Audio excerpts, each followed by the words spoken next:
Dje në ora 15:30 në rrugën Shumatovska në Gostivar, punonjes policie nga Departamenti për Punë të Brendshme Gostivar kanë privuar nga liria një person nga Gostivari. Gjatë kontrollit tek ai në automjetin e pasagerëve Volkswagen Passat me targat Gostivarit janë gjetur dhe sekuestruar 3 paketime me lëndë pluhur me ngjyrë kafe.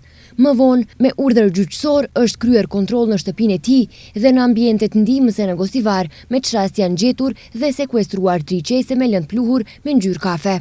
Dje në orën 21:40 në bulevardin Ilinden në Tetov, punonjes policie nga sektori për punë të brendshme Tetov kanë privuar nga liria një 21 vjeçar nga fshati Dobrosht. Gjatë një kontrolli në trafik është ndaluar automjeti i pasagerëve BMW me targa të Tetovës, të cilën e drejtonte ai. Me çrast është konstatuar se drejtonte mjetin gjatë kohës së masës aktive të ndalesës për drejtim të mjetit motorik. Automjeti është sekuestruar dhe pas dokumentimit të plotë të rastit, ndaj tij do të vijojë kallëzimi përkatës. Dje në ora 13 në sektorin për punë të brendshme Tetov, një 65 vjeçar nga një fshat i Tetovës ka denoncuar se është mashtruar nga personi BM nga Kosova. Sipas denoncimit, personi e ka vënë në huti gjatë shitblerjes së një automjeti motorik pasagerësh, me çka e ka dëmtuar për shumën prej 1.750 euro.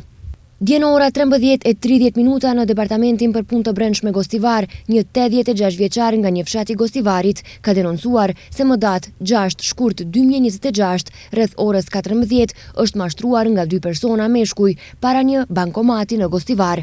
Sipas denoncimit, autorët kanë shfrytzuar gjendjen e tij shëndetësore dhe vështirësitë në komunikim, me çrast rreshëm e kanë informuar se nuk ka mjete në llogari dhe i kanë kthyer kartelën e më pas në mënyrë të kundërligjshme kanë tërhequr 5.600 denar nga llogaria e tij, po ndërmerren masa për zbardhjen dhe dokumentimin e rastit.